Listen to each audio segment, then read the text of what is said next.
အားလုံးပဲမင်္ဂလာပါရှင်တော့စား channel ကနေကြိုဆိုပါရရှင်ခုတင်ဆက်မဲ့သတင်းကတော့နေတိုကိုအကဲဆန်းဖို့အကန့်အသတ်နဲ့တိုက်ခိုက်မှုမျိုးရုရှားလှုပ်လာနိုင်တယ်လို့အမေရိကန်ထောက်လှမ်းရေးယူဆသည့်သတင်းကိုတင်ဆက်ပေးသွားပါမယ်ရှင်နေတိုစစ်မဟာမိတ်အဖွဲ့ရဲ့တည်ရှိညညမှုကိုအကဲဆန်းဖို့ရုရှားကအကန့်အသတ်နဲ့ရန်စာတိုက်ခိုက်တာမျိုးတွေရှိလာနိုင်ကြောင်းအမေရိကန်ထောက်လှမ်းရေးအစီရင်ခံစာတွေမှာဖော်ပြထားပါတယ်ရုရှားနေတိုဖွဲ့ဝင်နိုင်ငံတစ်ခုခုကိုကန့်သက်စစ်ပွဲဆင်နွှဲပြီးအနောက်မဟာမိတ်နိုင်ငံတွေဘက်ကဘလို့တုံ့ပြန်မလဲဆိုတာကိုစမ်းစစ်လာနိုင်ကြောင်းအမေရိကန်ထောက်လှမ်းရေးအစီရင်ခံစာတွေကိုလေ့လာခွင့်ရခဲ့သူသတင်းရင်းမြစ်၃ဦးကပြောကြားထားပါတယ်အဲ့ဒီတိုက်ခိုက်မှုမျိုးဟာလာမယ့်နေ့ငယ်အတွင်းမှာဖြစ်လာနိုင်ကြီးရှိနေတယ်လို့စိုက်ဘာနီလန်တွေနဲ့ရန်လိုထိုးနှံမှုမျိုးဖြစ်စေပိုင်နက်နေမြေတဲ့အသေးစားကျူးကျော်တာမျိုးဖြစ်စေတနည်းနည်းကိုအသုံးပြုပြီးနေတိုပရိညာပုံမှန်9အပေါ်အဖွဲ့ဝင်နိုင်ငံတွေတကယ်ပဲလိုက်နာသလားဆိုတာကိုအကဲဆန်းလာနိုင်တယ်လို့ဆိုထားပါတယ်နေတိုပရိညာပုံမှန်9ဆိုတာကအဖွဲ့ဝင်နိုင်ငံတစ်ခုစစ်ပြုတိုက်ခိုက်ခံရရင်နေတိုတပ်ဖွဲ့လုံးတိုက်ခိုက်ခံရတယ်လို့မှတ်ယူပြီးစုပေါင်းတုံ့ပြန်ကြဖို့ကတိမျိုးဖြစ်ပါတယ်ရုရှားသမ္မတဗလာဒီမာပူတင်အနေနဲ့ဘယ်လိုနီလန်မျိုးကိုအသုံးပြုပြီးနေတိုကိုအကဲဆန်းလာမလဲဆိုတာကိုတော့ထောက်လှမ်းရေးစမ်းစစ်ချက်မှာအတိအကျဖော်ပြမထားပါဘူးဒါပေမဲ့သတင်းရင်းမြစ်တွေကတအုပ်ကတော့ပိုလန်ဒါမှမဟုတ်ဘော်ဒဒေတာတွင်နိုင်ငံတစ်ခုခုကိုရုရှားကတိုက်ခိုက်လာနိုင်ခြင်းရှိတယ်လို့အလို့သဘောသုံးသပ်ခဲ့ပါတယ်အထူးသဖြင့်ယူကရိန်းစစ်ပွဲရဲ့အဆုံးသတ်ရလဒ်ဟာသူ့အတွက်ညနာပြတ်စရာတိတ်ခါကြစရာဖြစ်ခဲ့ရင်နေတိုဘက်ကိုပူတင်ကအများဦးလှည့်လာနိုင်ကြောင်းအမေရိကန်ထောက်လှမ်းရေးကယုံကြည်နေပါတယ်နေတိုရဲ့စီးရေးဆိုင်ရာပြောရေးဆိုခွင့်ရအရာရှိမာတင်အိုဒေါ်နယ်ကအဲ့ဒီအစီရင်ခံစာနဲ့ပတ်သက်တဲ့မိကွန်းတွေအပေါ်တိုက်ရိုက်ဖြေကြဖို့ညှိနှိုင်းခဲ့ပေမဲ့နေတိုဟာဖြစ်နိုင်ခြေအလုံးကိုကြိုတင်တွေးတောပြင်ဆင်ထားကြောင်းမှတ်ချက်ပေးသွားခဲ့ပါတယ်နေတိုကအရာရာကိုစောင့်ကြည့်နေပြီးလိုအပ်သလိုကောက်ွယ်ဖို့တွန်းလှန်ဖို့အသင့်ရှိနေကြောင်းအမြဲတမ်းလည်းအဒီလိုအခြေအနေနဲ့ရပ်တည်ခဲ့ကြောင်းသူကဆိုထားပါတယ်ယူကရိန်းစစ်ပွဲကိုအကြောင်းပြုပြီးနေတိုပိုင်နက်ထဲကိုရုရှားရဲ့ခရစ်လက်နက်တွေကျူးကျော်ရောက်ရှိလာတာမျိုးဖြစ်စဉ်တွေကိုပြီးခဲ့တဲ့နှစ်ပိုင်းတွေမှာပုံမကြုံတွေ့လာပါတယ်။မေလာတုန်းကယူကရိန်းပိုင်နက်နာကရိုမေးနီးယားမြို့တစ်မြို့ကိုဒရုန်းတစ်စင်းပြက်ကျပြီးလူနှုတ်ဒဏ်ရာရရှိခဲ့ပါတယ်။မနှစ်ကစက်တင်ဘာလတုန်းကတော့ယူကရိန်းမှာပြုလုပ်တဲ့စစ်စင်ရေးအတွင်းပိုလန်လေပိုင်နက်ထက်ထိနေကျော်ဝင်ရောက်လာတဲ့ရုရှားဒရုန်းတွေကိုနေတိုတိုက်လေယာဉ်တွေကပစ်ချခဲ့ကြောင်းသိရှိရပါတယ်ရှင်။ဆက်လက်ပြီးရုရှားရဲ့အဆင့်မြင့်ဆုံးတိုက်လေယာဉ်တွေကိုဝယ်ယူဖို့အိန္ဒိယညှင်းဆန်သည့်သတင်းကိုတင်ဆက်ပေးသွားပါမယ်ရှင်။ရုရှားစီကမျိုးဆက်တဲ့ Su-57E တိုက်လေယာဉ်နဲ့ဝယ်ယူဖွဲ့ရှိကြောင်းသတင်းတွေကိုအိန္ဒိယကညှိပယ်သွားခဲ့ပါတယ်။ရုရှားရဲ့နည်းပညာအမြင့်ဆုံးပြည်စမမျိုးဆက်တိုက်လေယာဉ်အဖြစ်ရည်ညွှန်းထားပြီးစုခီယိုကုမ္ပဏီကထုတ်လုပ်တဲ့ Su-57 ရဲ့ပြည်ပပို့ကုန်ဘာရှင်အဖြစ် Su-57E တွေကိုဝယ်ယူဖို့ရုရှားကအိန္ဒိယအစိုးရကိုကန့်လန့်ထားပါတယ်။ Su-57 ဟာကမ္ဘာပေါ်မှာပြည်စမမျိုးဆက်အဆင့်တတ်မှတ်ခံထားရတဲ့တိုက်လေယာဉ်၄မျိုးထဲမှာပါဝင်ပေမဲ့ထုတ်လုပ်နိုင်စွမ်းနှောင့်နှေးမှုနဲ့တခြားပြဿနာတွေကြောင့်တိုးတက်မှုနှေးကွေးနေပါတယ်။ရုရှားဟာလက်ရှိအချိန်အထိ Su-57 အစီး40ကျော်လောက်သာထုတ်လုပ်ထားနိုင်သေးပေမဲ့တစ်ဖက်မှာတော့ပြိုင်ဘက်အမေရိကန်ရဲ့ပြည်စမမျိုးဆက် F-35 တိုက်လေယာဉ်တွေကတော့အစီးထောင်နဲ့ချီပြီးပြည်ပကိုတင်ပို့ထားနိုင်ပါတယ်။ရုရှားသမ္မတဗလာဒီမာပူတင်ကိုယ်တိုင်က Su-57 နဲ့အိန္ဒိယစီရောင်းချနိုင်ရေးစီယုံပြောဆိုတာတွေရှိခဲ့ပေမဲ့အခုသတင်းပတ်မှာတော့အိန္ဒိယကာကွယ်ရေးဝန်ကြီးရာဂျတ်ကူမာဆင်ကသူ့အစိုးရရဲ့သဘောထားကိုအတိအလင်းထုတ်ဖော်ပြောဆိုလာတာဖြစ်ပါတယ်။ဆင်ကအိန္ဒိယ Su-57 ကိုဝယ်ယူမဲ့အစားရှင်းစဲရုရှားလို့ Su-30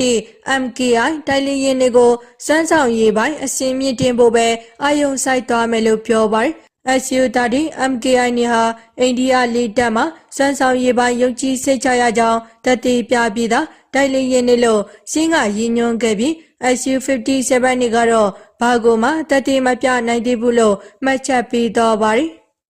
အိန္ဒိယရဲ့လက်ရှိဦးစားပေးရည်ညွှန်းချက်ကတော့ပိုင်ဆိုင်ထားပြီးသားစရုပ်ထမျိုးဆက် Su-30 MKI တိုက်လေယာဉ်260လောက်ကိုမျိုးဆက် 4.5 အဆင့်လောက်ထိမြင့်တင်ဖို့ဖြစ်တယ်လို့သူကဆိုထားပါတယ်။မျိုးဆက် 4.5 တိုက်လေယာဉ်တွေဟာအရန်ဝေးကွာတဲ့ပြစ်မှတ်တွေကိုချင်းကပ်သွားစရာမလိုပဲတဝိပစ်ဒရုန်းကြီးတွေနဲ့ချေမုန်းနိုင်စံမျိုးတွေလည်းပိုင်ဆိုင်ပါတယ်။အိန္ဒိယဟာပြည်တွင်းမှာထုတ်လုပ်တဲ့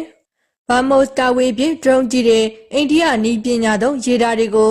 Su-30 MKI နေမှာပေါင်းစပ်နိုင်ဖို့လည်းမျှော်လင့်နေပါတယ်။ဘာမို့တွေကကီလိုမီတာ900လောက်အကွာကပြစ်မှတ်ကိုတော့တိုက်ခိုက်နိုင်တယ်လို့အိန္ဒိယကကြွေးကြော်ထားပါတယ်။ကန်ကရုရှားရဲ့ KME ဇုံလို့ညွှန်းဆိုထားတဲ့တိုက်လေယာဉ်အသစ်တွေကိုဝယ်ယူမှာမဟုတ်တဲ့တိုင်အိန္ဒိယဟာလေယာဉ်အင်ဂျင်နီယာနည်းပညာပြုပြင်ထိန်းသိမ်းရေးမွန်မိုင်စင်မြင့်ရေးတွေမှာရုရှားနဲ့ကြည်ကြဲပြန့်ပြန့်ဆက်လက်ပူးပေါင်းဆောင်ရွက်နေမယ်လို့ပြောပါတယ်။ Su-57 တွေကိုမဝယ်ပြစ်တာအိန္ဒိယရဲ့စစ်လက်နက်ပြည်တင်မှုကဏ္ဍမှာရုရှားအပေါ်အားထားမှုကနေဖယ်ခွာတာမဟုတ်ပဲနိုင်ငံရဲ့မဟာဗျူဟာရွေးချယ်ဆုံးဖြတ်ခွင့်တတ်တာဖြစ်တယ်လို့ခန့်ကရှင်းပြထားကြောင်းသိရှိရပါတယ်ရှင်။ဆက်လက်ပြီး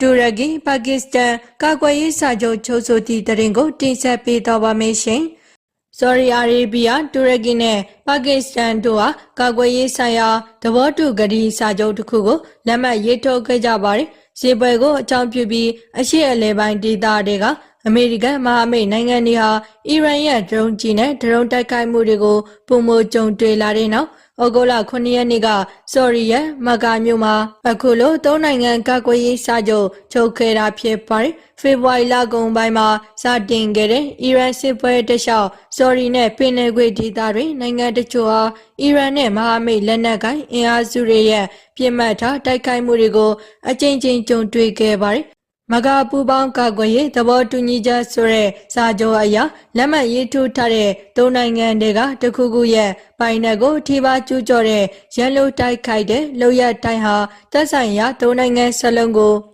တိုက်ခိုက်မှုအဖြစ်မှတ်ယူမှာဖြစ်ပါတယ်။ဒါပေမဲ့စာချုပ်ပါအသေးစိတ်အချက်လက်တွေဂတိကဝတ်တွေကိုတော့အဓိကမထုတ်ပြန်ထားပါဘူး။အပြန်အလှန်ကာကွယ်ရေးဆိုင်ရာဂတိထားရှိမှုဟာဘလောက်နဲ့ဆိုင်တယ်လဲ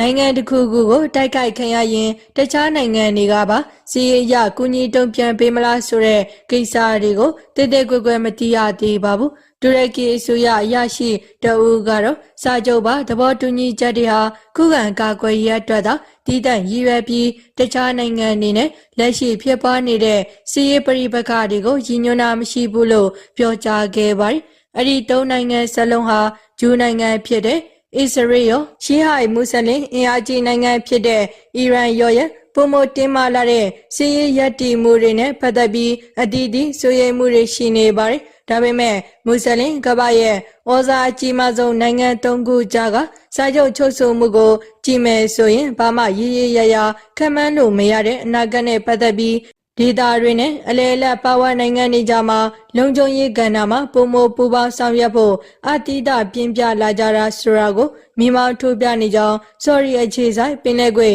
တူဒေသနာစင်တာရဲ့ဥက္ကရာ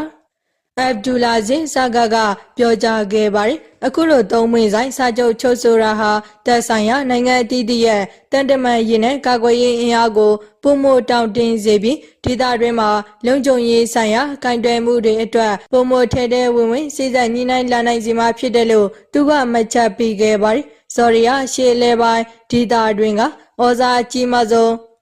ဆွန်နီမွတ်စလင်နိုင်ငံအဖြစ်ရှုမြင်ခံထားရပြီးတူရကီကတော့နေတိုစစ်မဟာမိတ်အဖွဲ့ထဲမှာဒုတိယအကြီးဆုံးစစ်တပ်ကိုစုဖွဲ့ထားပါတယ်။ပါကစ္စတန်ကတော့နျူကလ িয়ার လက်နက်ပိုင်ဆိုင်တဲ့တခုတည်းသောမွတ်စလင်နိုင်ငံဖြစ်ကြောင်းသိရှိရပါတယ်ရှင်။အခုလိုစိတ်ဝင်စားဖွယ်ရာနိုင်ငံတကာသတင်းတွေနားဆင်ရဖို့အတွက်ကျမတို့ channel လေးကို like and share subscribe လုပ်ပေးကြပါအောင်ရှင်။အဆုံးထိနားဆင်ပေးတဲ့အတွက်ကျေးဇူးတင်ပါတယ်ရှင်။